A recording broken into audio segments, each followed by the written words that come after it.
샬롬. 시편 1편.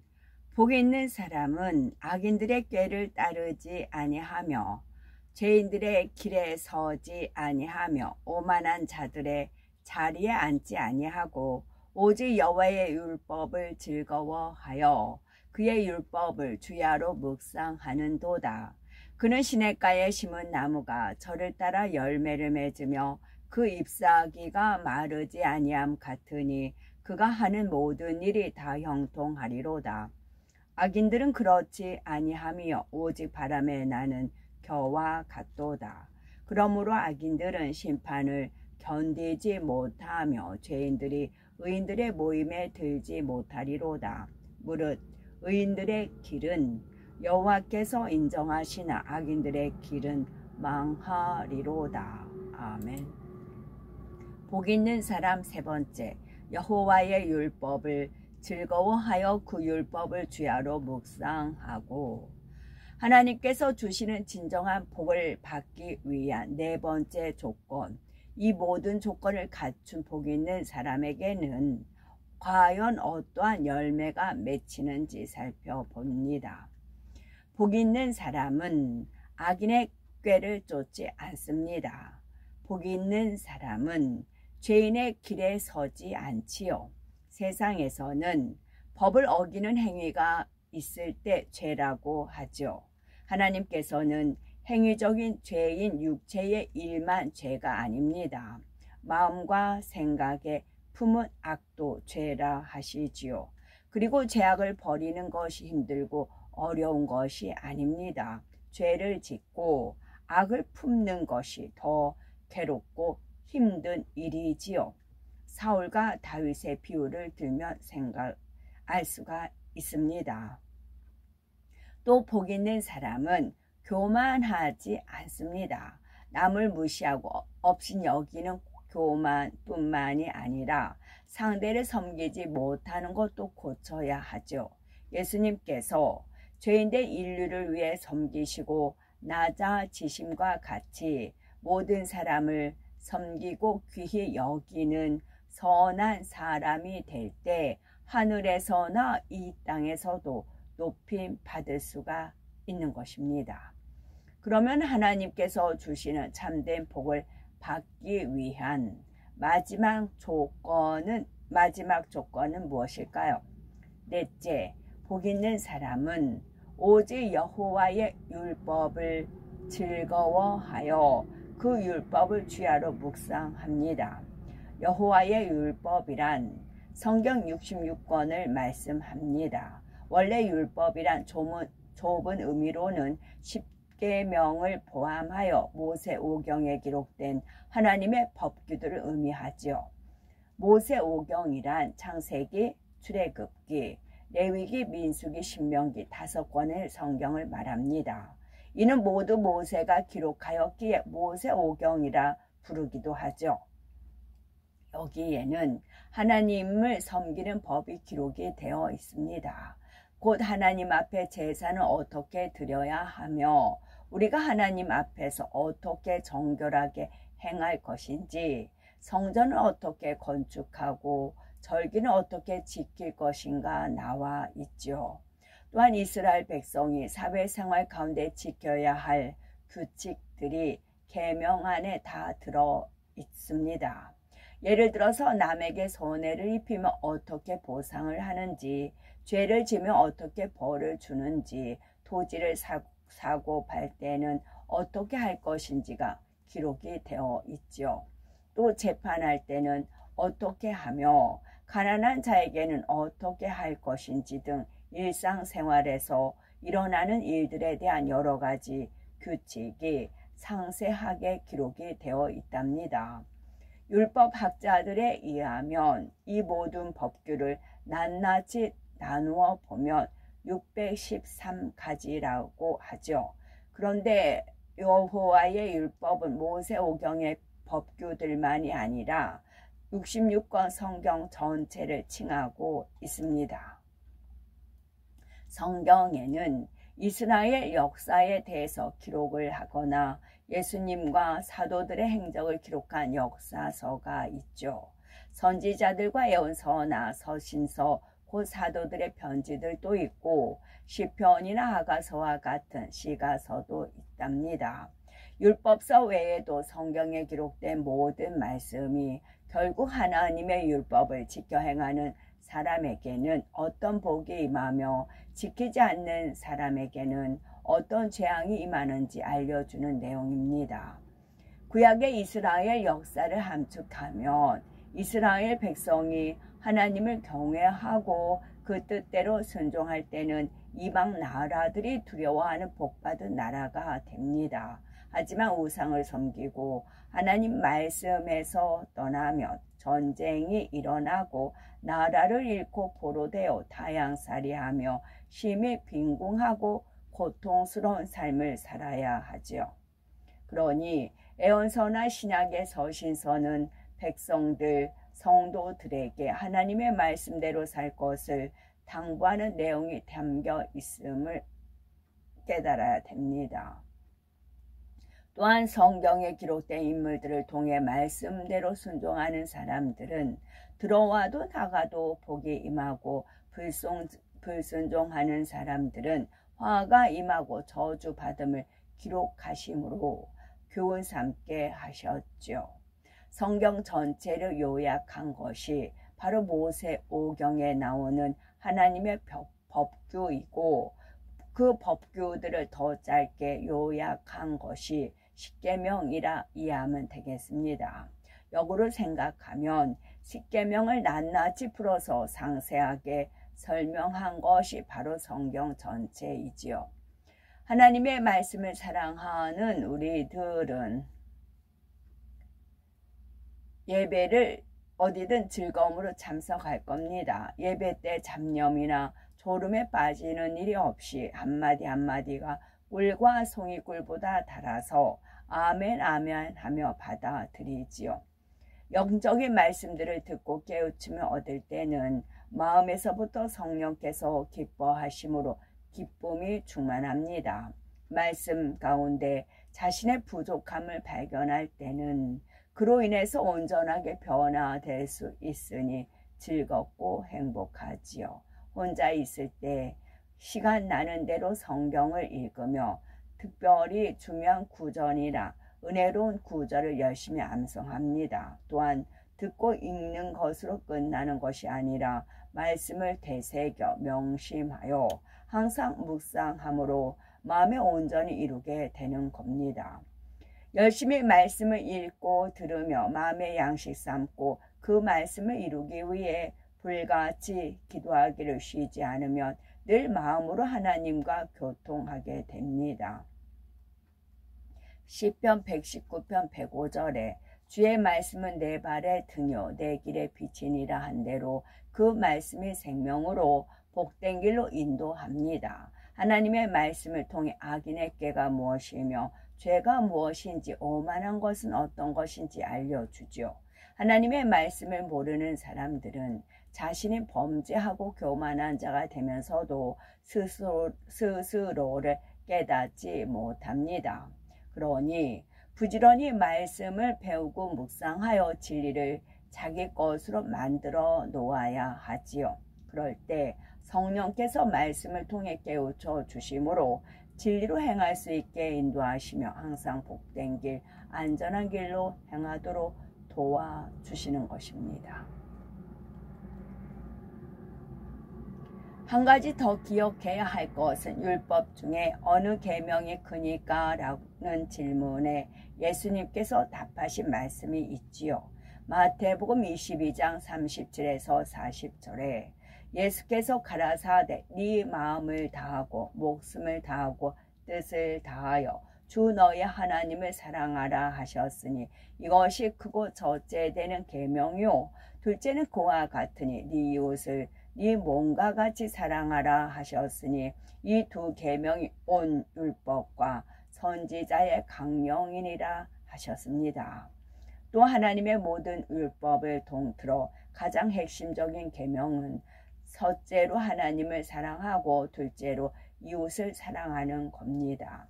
정녕 하나님을 사랑한다면 하나님께서 기뻐하시는 것을 쫓아 행해야 되며 하나님의 마음을 담게 되지요. 하나님을 사랑하기에 하나님께 속한 사랑, 선과 빛, 거룩함과 진실함, 그 밖에 아름다운 것들을 사모하고 사랑하게 됩니다.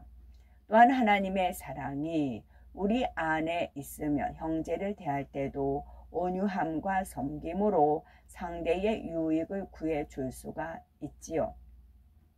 그래서 로마서 13장 9절에 간음하지 말라, 살인하지 말라, 도적질하지 말라, 탐내지 말라 한 것과 그 외에 다른 계명이 있을지라도 네 이웃을 네 자신과 같이 사랑하라 하신 그 말씀 가운데 다 들었느니라 말씀하셨습니다. 자기를 사랑하는 사람이 자신에게 해가 될 행동을 하겠는지요? 자신을 때리거나 자신에게 욕하겠습니까? 자신을 사랑하니 해가 될 일을 하지 않듯 형제를 사랑하면 상대가 해가 될 죄를 지을 수가 없다고 말씀하시는 겁니다.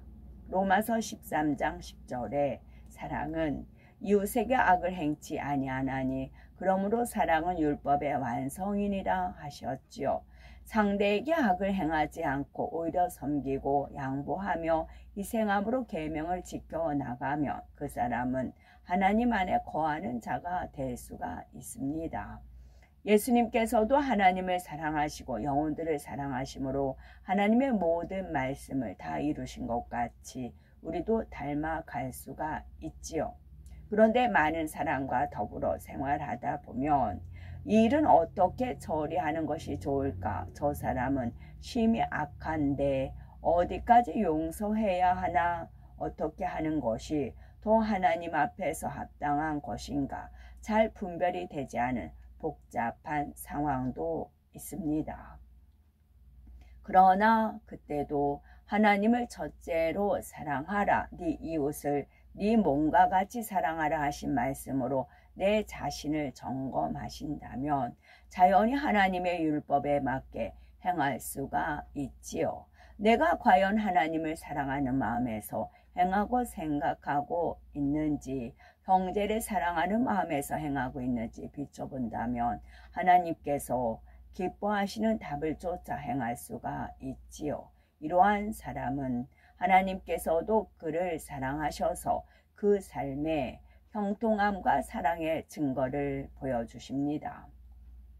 그러면 복 있는 사람, 곧 악인의 꾀를 쫓지 아니하고 죄인의 길에 서지 아니하며 오만한 자의 자리에 앉지 아니하고 여호와의 율법을 즐거워하여 주야로 묵상하는 사람에게는 어떠한 열매가 맺힐까요? 시편 1편 3절에 저는 시냇가에 심은 나무가 시절을 쫓아 과실을 맺으며 그 잎사귀가 마르지 아니함 같으니 그 행사가 다 형통하리로다 했습니다. 오랫동안 비가 오지 않으면 식물들이 다 말라 죽을 수밖에 없지만 시냇가에 깊이 뿌리를 박은 나무는 시내가 마르지 않는 한 그 물과 영양분을 흡수해 살 수 있고 잎사귀도 마르지 않으며 계절을 따라 탐스러운 열매를 맺을 수가 있지요. 여기서 시냇가란 말은 축복의 근원을 말합니다. 에레미야 17장 13절에 생수의 근원이신 여호와라 말씀한 대로 하나님을 의미합니다. 우리가 시냇가에 심긴 나무와 같이 복을 받으려면 만복의 근원인 하나님 안에 거해야 한다는 것이죠.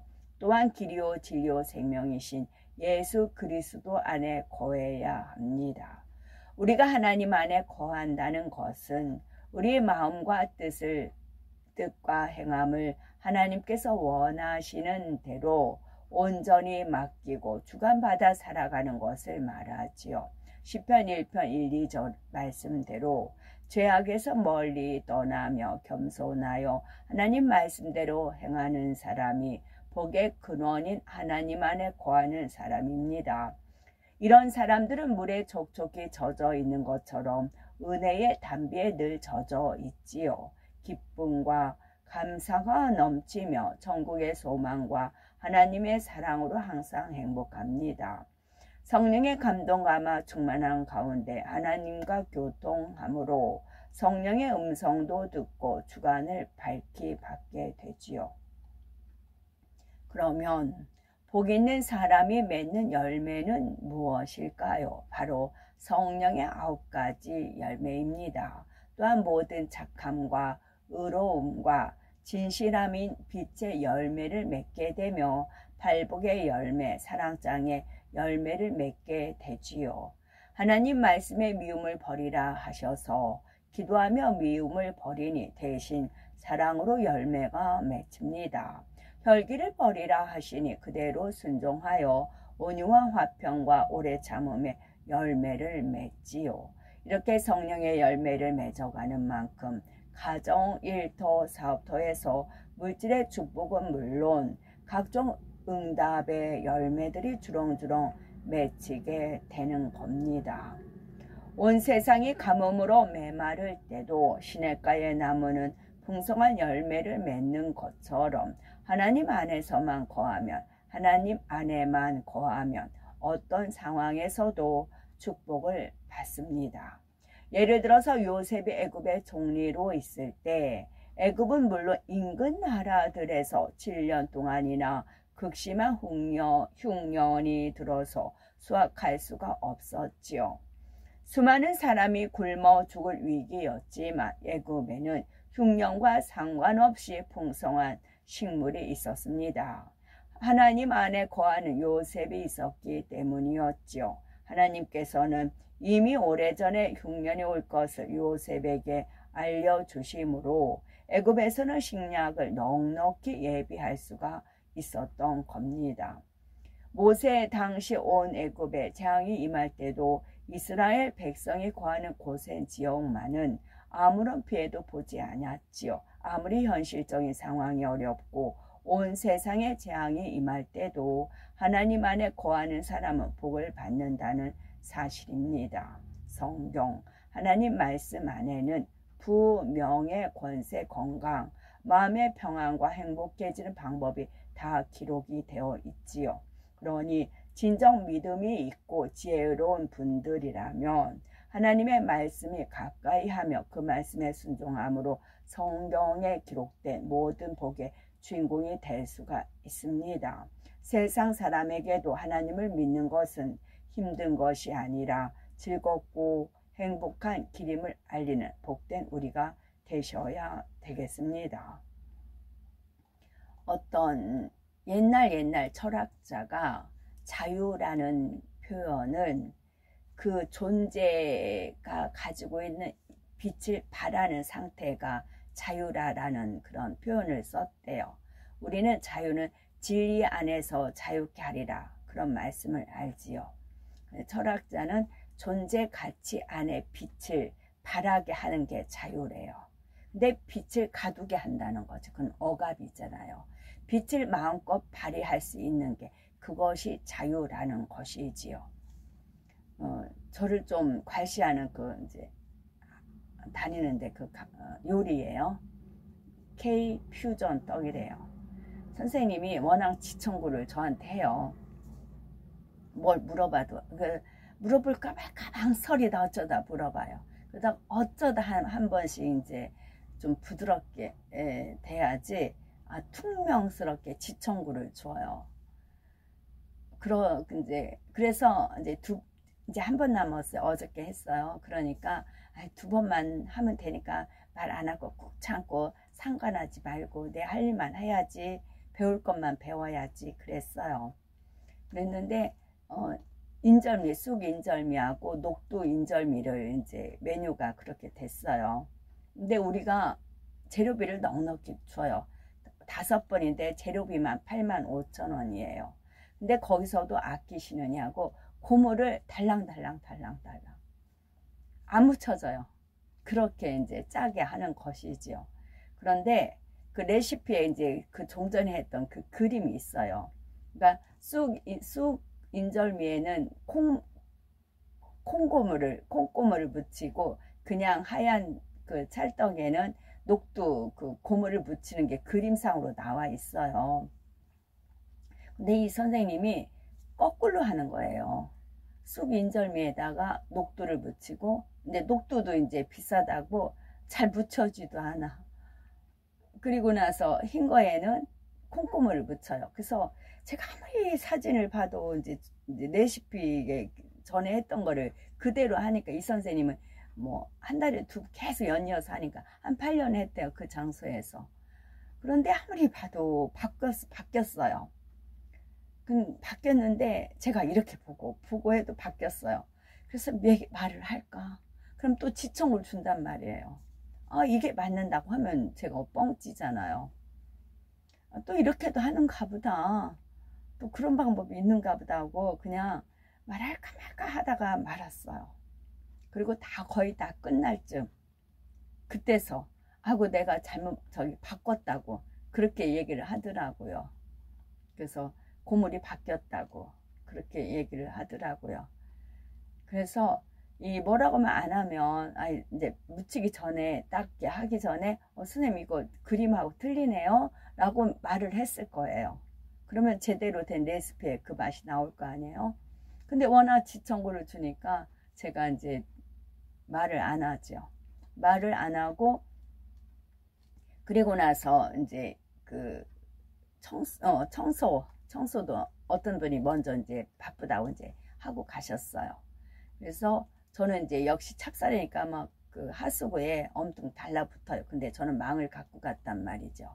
근데 제가 이제 그릇들 다 자기가 쓰고 물기 닦아서 제자리에 놓거든요. 제자리 간 사이에 제 하수구를 들여다보더라고요. 제가 없는데 제가 오면서 딱 봤어요. 근데 다른 사람에 비해서 제가 후닥닥 끝나니 설거지든지 마무리가 되니까 도대체 뭘 씌워놨나 싶었나 봐요. 이 선생님은 이제 모르는가 봐요. 다이소 가면 팔거든요. 45개 1,000원, 50개 1,000원 너무 좋아요. 항상 싱크대가 깨끗해요. 그리고 수채 그거를 또 2,000원 파는 게 있어요. 원형. 그럼 2개를 교체를 하면 항상 망을 씌워서 하기 때문에 설거지도 쉽고 또 깨끗하고 재미있거든요. 설거지 하는 자체가. 그래서 지청구를 줘서 그랬어요. 그리고 나서 저 이제 청소 다 했어요. 그랬더니 이제 가라고 해서 이제 3층이라 엘리베이터 딱 누르고 있는데 그 선생님 이제 나오는 거예요. 근데 제가 있는 걸 알았잖아요. 그랬더니 쓰레기를 와장창 어디 이제 누구 미우면 막 그 뭘 집어 던진다거나 와닥당 한다거나 그 소가지를 거기다 피운다고 하잖아요. 이제 굳이 그렇게 와장창 하면서 쓰레기를 버릴 필요가 없잖아요. 근데 그래서 주님이 너 때문에 그런다 그러시더라고요. 그래가지고 이제 그런 경험이 있던 어떤 철학자가 존재 안에 있는 빛을 바라게 하는 게 자유다 이런 말씀을 제가 접하고는 또 깨닫는 바가 있더라고요. 진리 안에서 자유, 진리가 너희를 자유케 하리라. 진리는 예수 그리스도이십니다. 내가 곧 진리요 길이요 진리요 생명이라 하셨죠. 아멘. 샬롬.